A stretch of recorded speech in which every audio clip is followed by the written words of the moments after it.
Welcome back to the podcast with me, Johnny Pardo. And today I welcome Dr. Dain to the show, where we're going to be talking about many things around empowerment. We're going to be talking about change. We're going to be talking about living your inner spark as well, and many other things, I'm sure. So, just a quick introduction to Dr. Dain, and then we'll dive into the conversation. So, Dr. Dain is the founder of the annual International Being You Day. Dain is a catalyst for empowering people to know that they can change anything. For over 25 years, Dr. Dain has invited people to see their differences as strengths and turn up the dial on their uniqueness. Dr. Dain has an extraordinary ability to inspire people to reignite their inner spark, live life to the fullest, and go from a life on autopilot to being fully present in every moment. So, Dain, welcome to the show today. Glad to have you on, and we made it happen. So, Yeah. Dain, be really interesting. First of all, it sounds like you're really, from what I gather, passionate about helping people get that inspiration, getting that spark within them. What drives you to do this? Oh man, it's been an interest of mine, a desire, a demand for ever since I can remember. Even as a little kid, I remember being 12 years old and I found a book on uh it was basically acupressure, and I had a lot of family members who had pain and diseases and stuff. And I'm like, hey, I just read this book, that I found on my mom's shelf. I'm like, can I touch your feet? And thinking that if they got out of pain, they'd get happier, they'd live their best life basically. And I have no idea why I'm wired this way, but seeing people light up is one of the greatest gifts in the world. And from a pragmatic standpoint, from my point of view, the more happy people we have on this planet, the more happiness we all have, and when people live from that spark, that's what that creates. You get to dance to the beat of your own drummer rather than the sort of monotony and the drama and the sadness that so much of the world seems bound by. Absolutely. No, it sounds like it was just something that, yeah, it just from a young age, it sounds like it's been there for a while. Sometimes people, we all got like different kinds of stories. So it's really interesting that that was something that you picked up from a young age. So that's awesome. So for you, are there any personal things that you find like really useful to keep yourself in like check when things are coming up in terms of maybe certain like fears or in the world or like challenges coming towards you? Oh, so many things. I'm a big believer But in having tools for the trenches of life, because so much of what we do works really well if you're in a workshop, in a class, in a session. Wow, it's great. But when you're out in your life and, you get so frustrated or sad or fearful or want to kill people and don't know what to do, so one of the biggest things for me is it's a couple things. One is getting out of judgment of us and others, mm, recognizing we're not wrong, but also recognizing that everything that's true for us will always make us lighter. And what is lighter? Lighter is like, oh, yeah, okay. It just gives you a sense of peace when you're following something that's true, reading something that's true. And also, so another element of that is like if you're having a conversation with somebody that you like, somebody that doesn't judge you, somebody that doesn't require you to be different than you are. They see you warts and all, and they love you anyway. Well, that's got a lightness to it. It's got a sense of peace. And we could live from much more peace than we tend to choose. And so, a way of getting there is by noticing when we get sort of heavy and twisted, or mm, when something makes us feel less or insecure. Those are all things that are we're looking at it from a lens that's not actually true for us, or we're heading in a direction. We're reading this website or we're listening to this thing, and people are, putting their point of view out, and it's not actually true for us. Following those things that actually create more lightness over time create a much lighter experience of being alive. And then it's way easier to sift through whatever's there to create what you desire. The difficulty is we've all been taught take the lies and somehow fix them so they're not a lie anymore, or take all the stuff that's wrong and make it right. And instead, if you look and go, well, it's wrong for me, it doesn't mean it's wrong for somebody else, but it's wrong for me.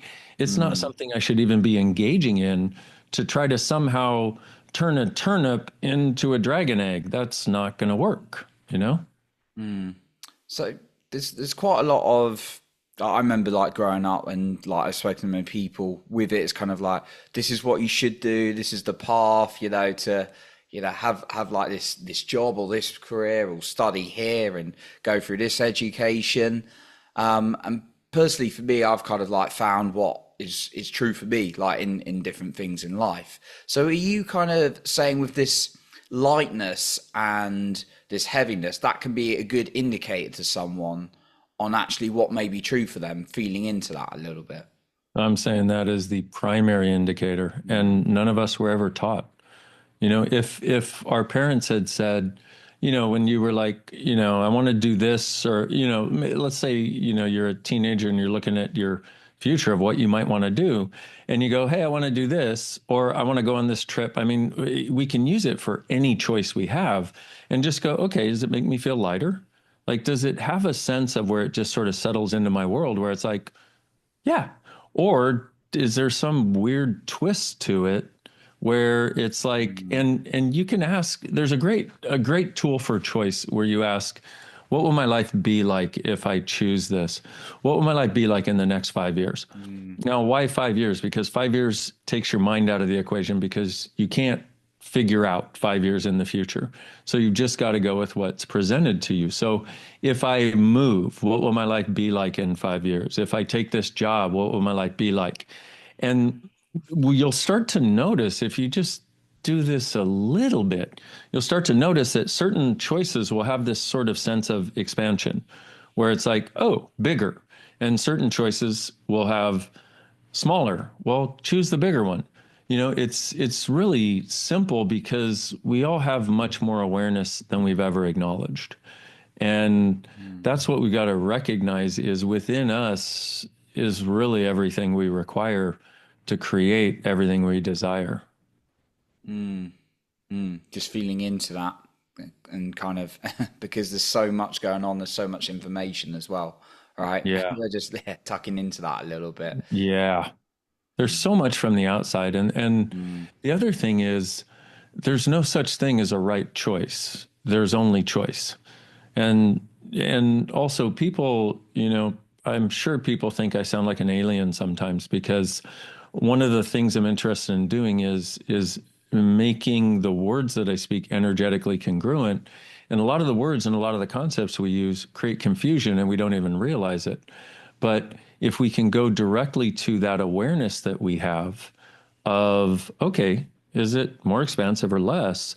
And actually allow ourselves to follow it, it's that right there is a direct engagement with the energetics of the situation itself that allows us to follow our knowing. When we follow our knowing, our life works. When we go against our knowing, our life sucks. Or that mm, area in which we're not following our knowing doesn't work. I mean, each of us could look back and, I would ask, look back at one time where you knew not to do something and you did it anyway. How well did it turn out? As badly as you knew it would. Why did you choose it then? Well, because they were expecting me to, because I couldn't say no, because the wedding invitations were already sent out. And mm, this is the thing is it just so in access consciousness, the work that I do, it's like, as I said before, I'm really interested in giving people tools that they can use in the trenches of their lives so that their life works easier. It's not rocket science. It's applied consciousness and energetics, which is about, okay, you use this tool to get awareness. Now it's your choice whether you follow the awareness or not, but at least you have it. There was one lady that a friend of mine, actually, the founder of Access, was working with. She'd been married for 16 years. Her husband had just left her. She was distraught to a degree that she was inconsolable for months. So she asked him for a session, and nothing he was doing was changing any of it. And we don't see that. When we do a session, we see you go from here and you start getting lighter in moment by moment by moment is usually what happens. This was not happening. So he asked her a question. He got this weird sense, and I'm going to ask you the weirdest thing I've ever asked anybody.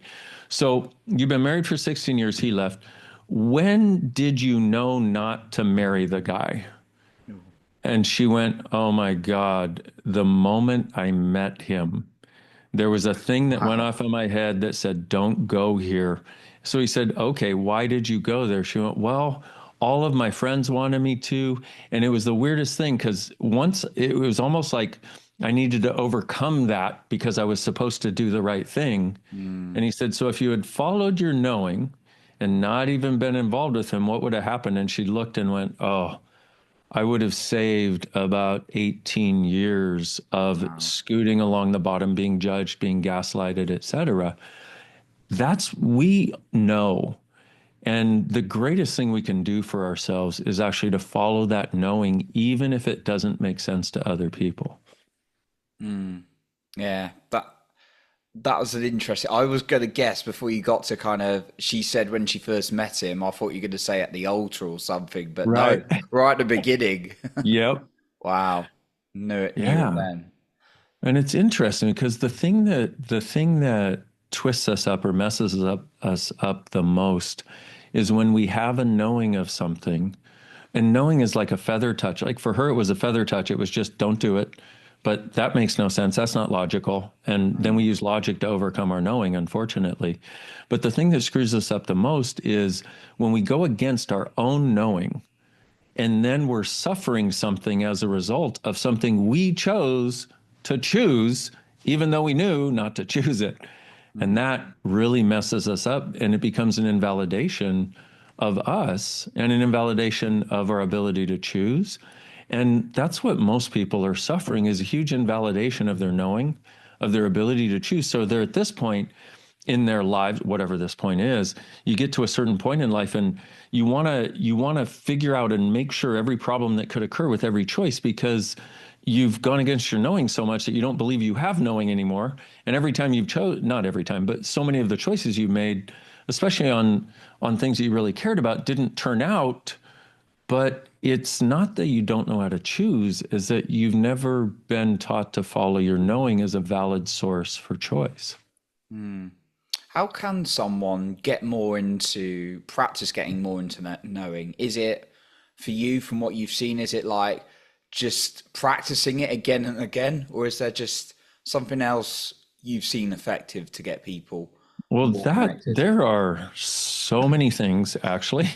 Um, so one is if you, and the reason I ask this question, look back at something you've chosen that you knew not to choose and you did it anyway, because that starts to acknowledge to Mm, you, oh, I did know.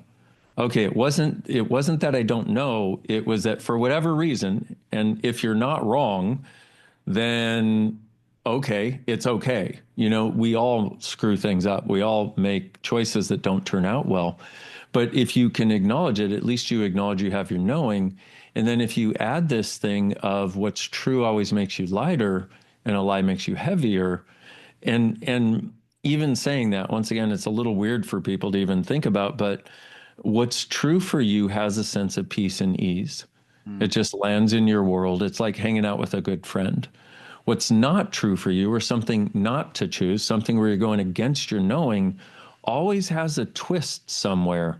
You know, it twists your guts, it twists your head, it makes you mm, feel contracted, it makes you feel less open, less interactive with other people.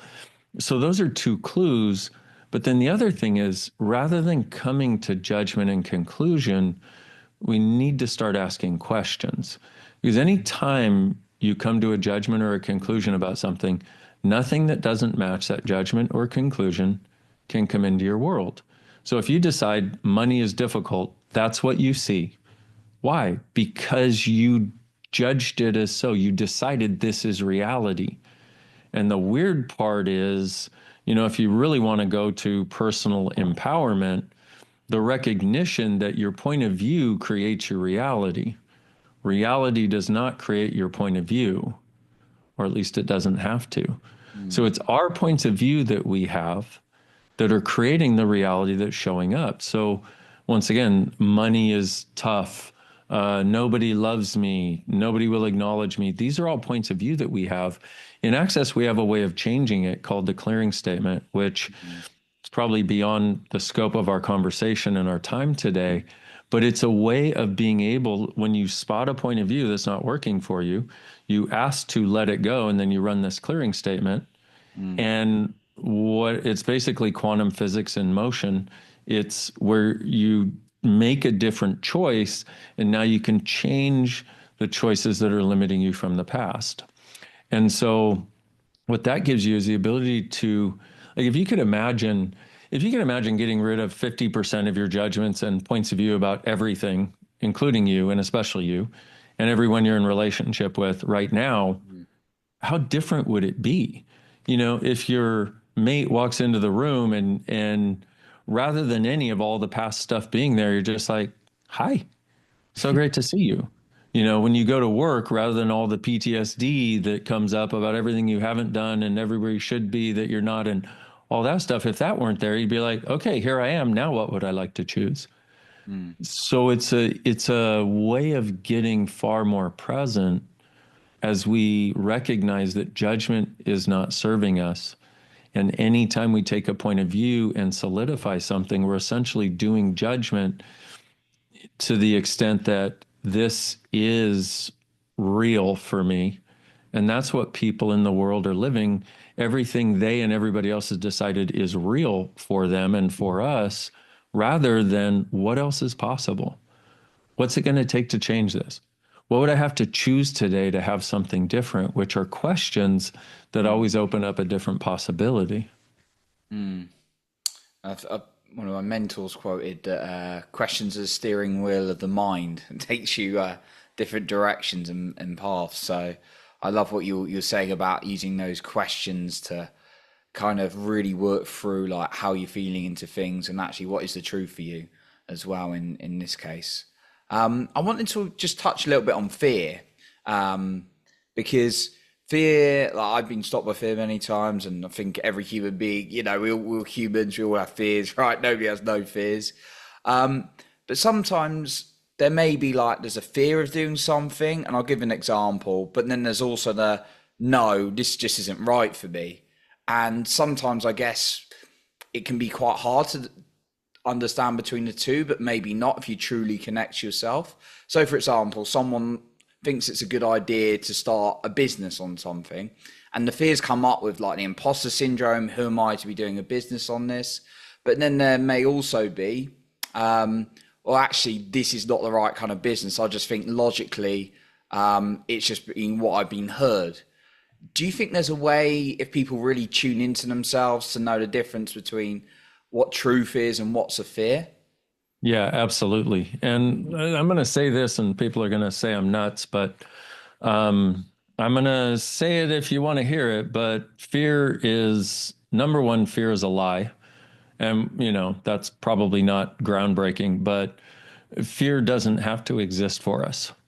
And we use it as a way of avoiding things. And I've found that fear is one of three things. It's someone else's that we're aware of, or because what happens when we're little kids, we're in little kids don't think their way through the world. They just respond, react, choose until and little kids don't judge until we teach them to judge.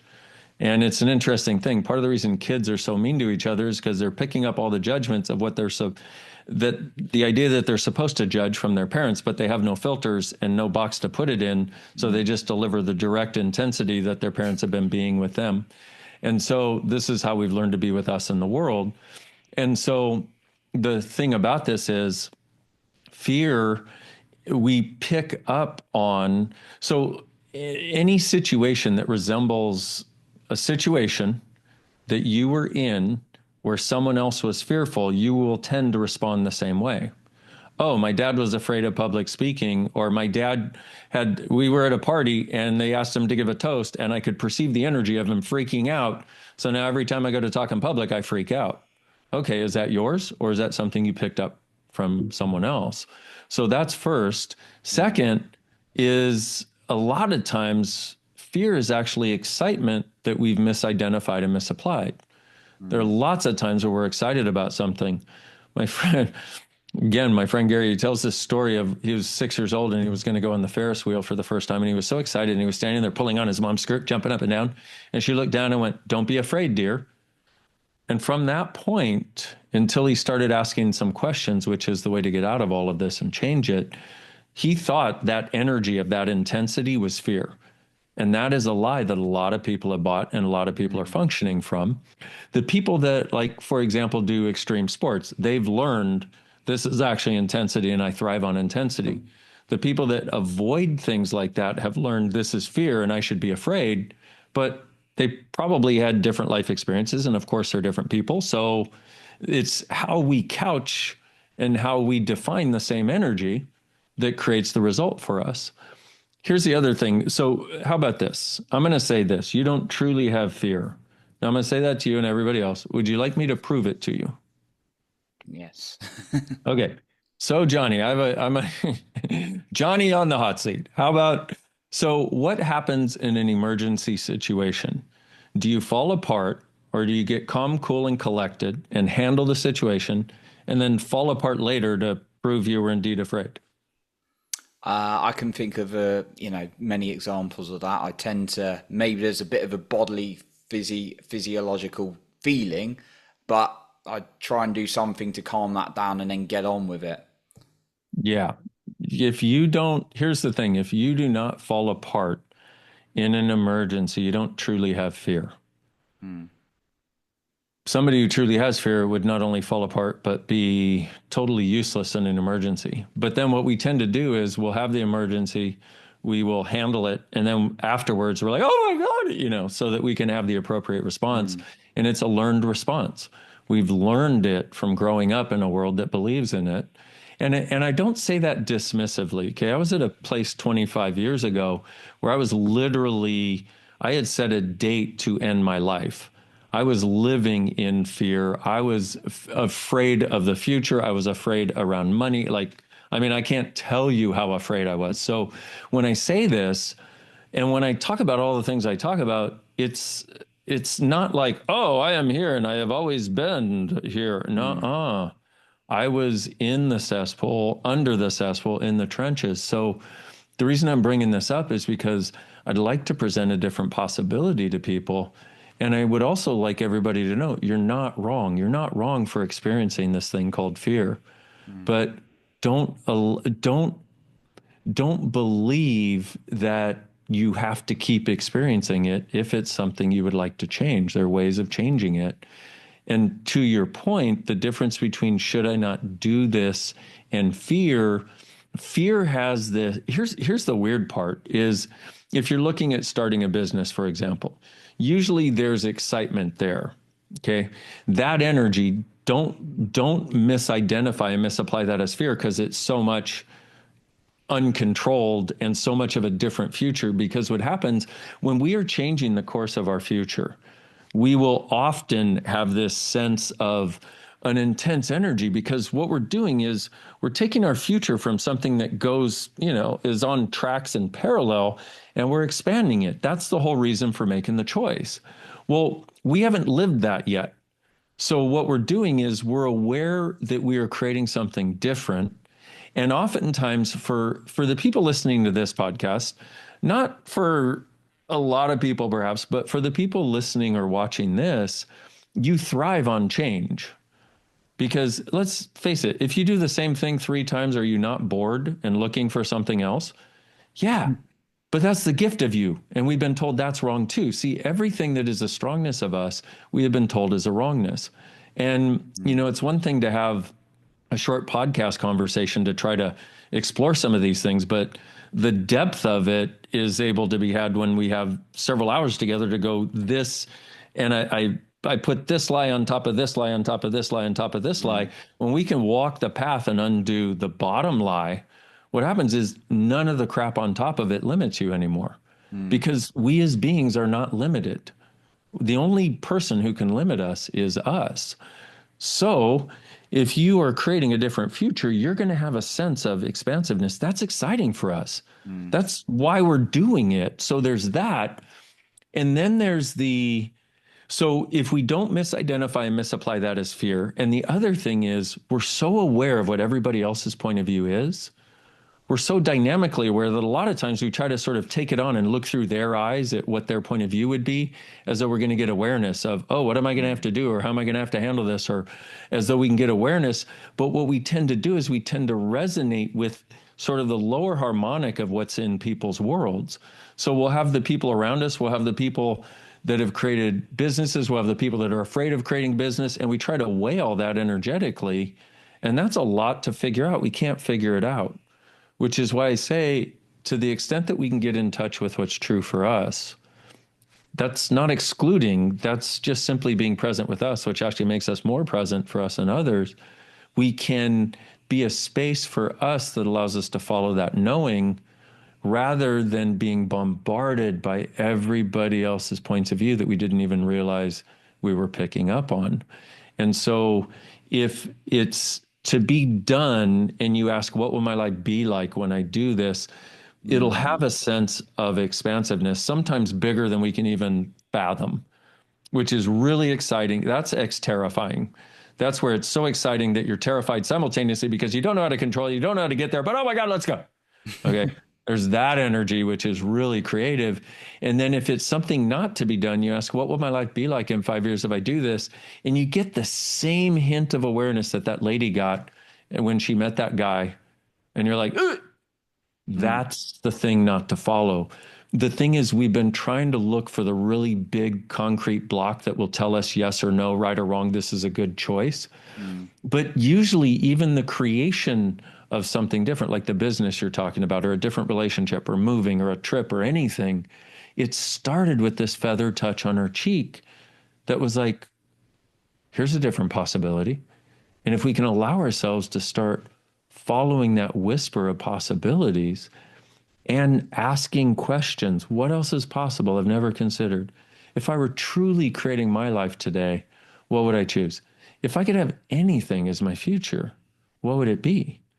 And I say those questions, it's like John Lennon said, you may say I'm a dreamer, but I'm not the only one. Love that. That's a really powerful question I'd never heard asked before like that. Like, what would my life be like? It's just a very simple but very, very powerful insight, I feel, to, yeah, being asking that and really feeling into your knowing rather than trying to path another way or what you think it's meant to be. All right. So, yeah, I really appreciate all you shared today, Dain. Like you were touching on a little bit, there's a lot more to this work. Obviously, we've only touched on it briefly today. I know you're helping a lot of people with the work you're doing. So, as we wrap up today, is there maybe a final point or something you want to just emphasize again from our conversation? And where can the listener find you if they want to find out more about your work or reach you? So let me do the last one first. DrDainHeer.com, DrDainHeer.com. And on there, there's an audio that I created that I call Waking Up Miraculously, which you can listen to it in the morning as a great way of starting a day, but it's a gift that I have there for people because, man, you notice how if you start your day miraculously, things tend to go more in that direction. When if you start it in a pile of crap, it tends to go more in that direction. Well, this is a gift to give you a different perspective. And so you can find that at the website and all kinds of other free stuff. I've got hundreds of YouTube videos. I've got hundreds, and all the social channels. You can find me in all those places. Please go get some free contribution. And it's the same desire I had when I was a little kid. I just want to have a happy world. Let's just be happy, you know? And so as far as final thoughts, I would just like everybody out there to know you are not wrong. You don't have to try to prove that you're right. And there are so many more possibilities available for you personally than you might have ever imagined. And it's not rocket science to get there. It's not woo-woo to get there. Look at if I could have anything as my life in the next 5 years, if you had a magic wand and you go, if I could have anything as my life in the next 5 years, what would it be? And just get the sense of some things that you would like and go and just write down a few things about it. And then just go, hey, universe, consciousness, God, spirit, whatever you have as whatever you connect to, help. I'd like some contribution. And I'm actually asking for this. And I'm willing to do or be anything. I'm willing to change anything. I'm willing to gain anything. I'm willing to lose anything or anyone, as long as I'm in integrity with me, to actually have the life that I know allows me to be the greatest contribution to me in the world. Mm. Love that. There's the connecting with the something bigger than yourself, and also connecting to your truth. So I love those final points. So Dain, thank you so much for coming on today. It's been great to hear all the work you've been doing, and just a little bit of the amazing guidance you're offering the world. Been a true pleasure. Thanks, Johnny. Thank you. So that concludes our episode for today. And remember to lead with your heart and not with fear.